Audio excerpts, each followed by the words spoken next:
Tara! At tayo ay mag-iigib ngayon ito. Empty na pala yung aming mga galon. Ayan, may dalawa kaming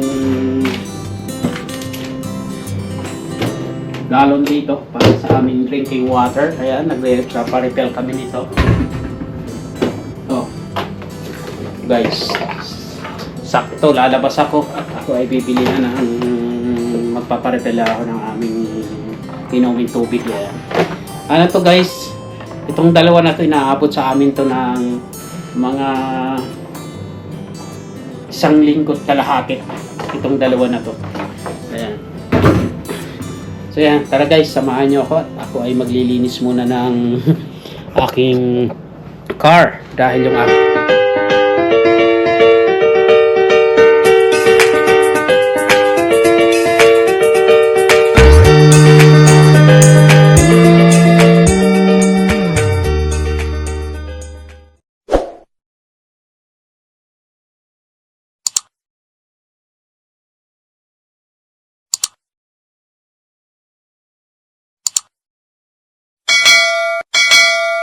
gaming na naman dito, oh. Si gaming boy, busy na naman sa gaming dahil Saturday wala naman siyang pasok. Yan, magulo ang kanyang kwarto. Yan, kita yun guys, kakaskasin ko lang yung aking car. Medyo snow.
So ito yung tuwing winter talaga, grabing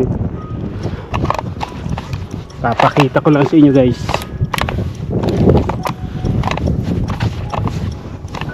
So ito, so okay na muna yan. Gusto ko lang ipakita sa inyo kung igip muna ako ng tubig.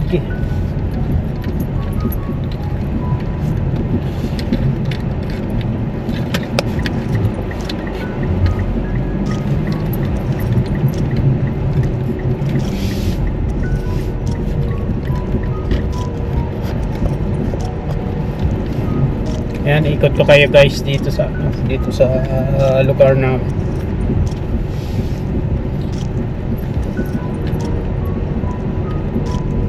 Magigib lang ako ng tubig dahil naubusan na pala kami ng tubig.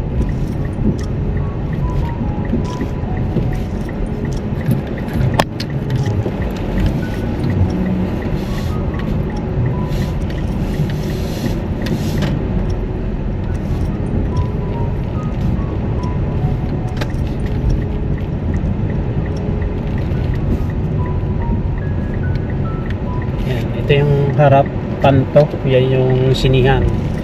Pag may bagong movie dyan ako nanonood guys, maliit lang. Dalawa pala yung sinihan dyan.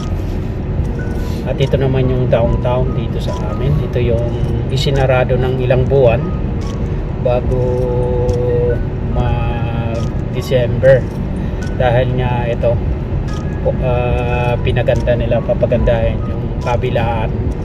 May mga gusto nila may mga parking lots na marami, and ayan, may mga pailaw. So pinaganda nila to. So hinukay nila yung buong downtown na to. Umpisa dun sa dulo at dito sa bago mag-stoplight. Speed limit niya dito 30 lang. So bali ito yung pinaka main ng yung 4th Street kapag main, kaya ito yung downtown. Ito naman yung courthouse sa kaliwa. Nakapasok na ako dyan guys sa courthouse one time nung ako ay padalhan ng jury invitation, pero nung before yung bunutan hindi na ako pasali.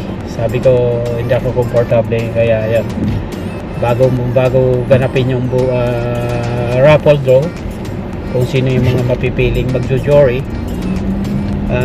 yung judge nagsalita na sa mga may gustong sabihin o mga ayaw, may rights. Yan, pumunta kagad ako sa judge sa harap para magpaliwanag. So yun, kaya hindi ako natuloy. Anyway, hindi pa naman sure yun kasi syempre nga pipiliin pa yun, i-draw pa. So dito ako mag-give ng tubig guys. So ang gagawin ko guys, mag-give lang ng tubig, tapos give tubig, tapos mag-fuel dahil driving nga ako bukas papasok sa trabaho, and then mag-laundry. Di pa ako nakakapag-laundry. Pero mamaya guys, pagka i-give ko, iikot tayo dito sa Esteban. Alam ko maraming video na ako dito, marami na akong video na in-upload ko na, pero ito ibang araw naman ngayon. Gusto ko lang share kung anong itsura ng panahon ngayon, ngayong January 11. Ayan. January 11 today. Alas 12 ng tanghali. So siguro pwede kong pumunta doon sa tapat. Ayan. Para malapit. Alright, dito na. Magigib lang tayo para pag yung gumamit ako ng postcard, malapit lang. Yan, dyan ko ilalagay. So ito yung co-op. Depende sa bibilhin namin guys, kung ano nga palang bibilhin namin. Marami kasi, may co-op, may Sobeys, may no frills. Sa no frills most of the time, dahil nandun yung mga mura at saka mga gulay. Maraming mga Filipino goods. Yan, may mga canned goods na galing Pilipinas. Tapos may Walmart. So tulad lang sabi ko, iba-iba. Depende sa needs, kung ano yung kakailanganin namin. At alam namin guys dito kung saan kami pupunta, kung saan mas mura na bilihin. So tulad nito, mas malapit ako dito. Dito rin ako at saka depende kung anong mabibili ko sa loob dyan, kung anong kailangan pa namin, kung maaalala ko pa. Maalala, joke lang. Yan, baka milk, wala na kaming milk. Ayan. So ito January 11 today guys. Yan, ito ang sitwasyon. Not bad yung weather kasi +3 lang. Yun nga lang, talagang ito ang puputi, nagsiputian itong kapaligiran ngayon dito. Pero tulad ng sabi ko, not bad. Yan guys, bababa muna ako, bibili lang ako ng tubig, magre-refill na ako guys. Yan, mamaya ulit iikot ko kayo, papasyal ko kayo dito ngayon sa sa lugar namin. For today's video, kung anong kasalukuyang panahon meron kami ngayon dito, Buhay Canada, dito sa Saskatchewan. Ayan, so mamaya uli guys.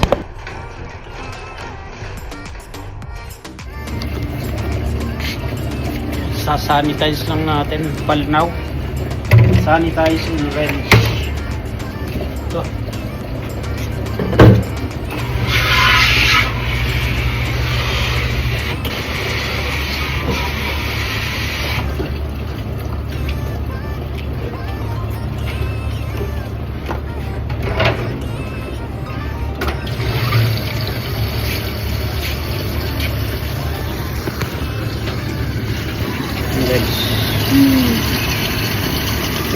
ito siya.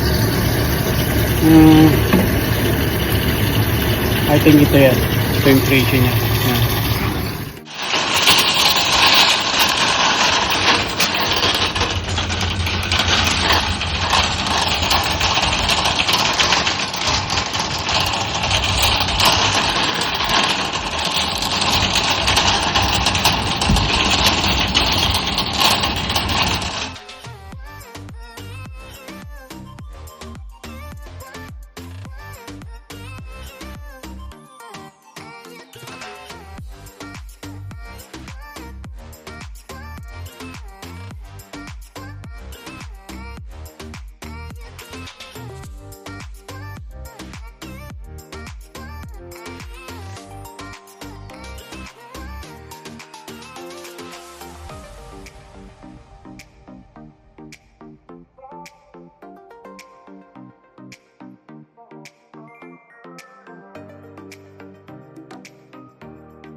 Ganda ng ano, -4 today. Ayan guys, ito yung panahon dito sa amin na naman. Medyo bumaba yung temperatura.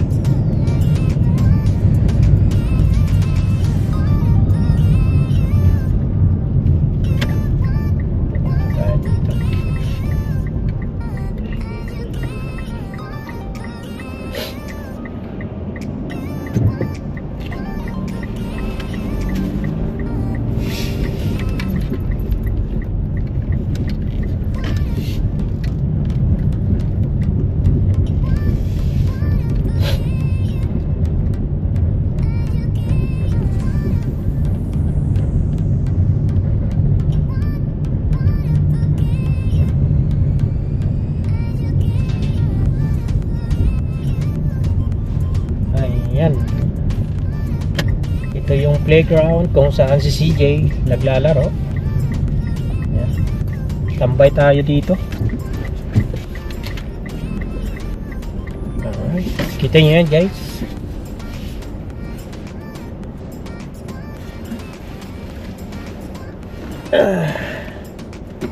Ito tayo ng kaunti para kita yung sulat.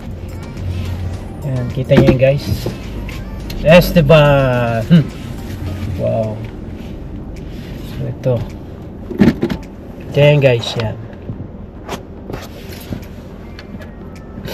Pag summer, dinadala ko dito si CJ na play siya pag gusto niya maglaro. Yan, ang daming snow ngayon.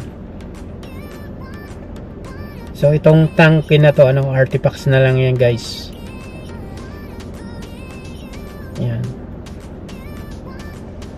Kumbaga ito yung signature. Yan, kaya mini-maintain nila yung kagandahan nito. Malayo pa lang pag nasa highway 39 ka palabas ng Esteban, sa pag approaching ka pa lang nakikita na kaagad yung tangke na yan. Kitang-kita mo yung sulat na yan. Ayan. So ito, tara, let's go. Uwi na ako. Continue driving guys. At tayo ay magre-refuel na.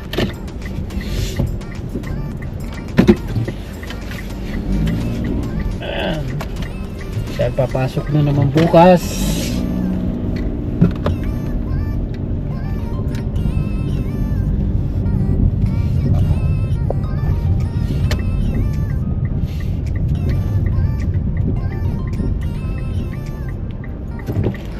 Kaliwa ako, Leisure Century. Diyan yung hockey, kung saan pag gusto nyo manood ng hockey, Ayan, may hockey rink dyan. Ito guys, banda dito, itong kanto, itong magandang bahay na to, rin-innovate na lang yan. Tumira rin ako dati dyan. Isa yan sa sa unang address nung ako ay na permanent residence.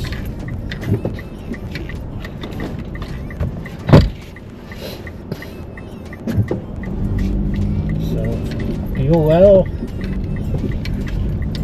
Para bukas hindi na ako mag-fuel guys.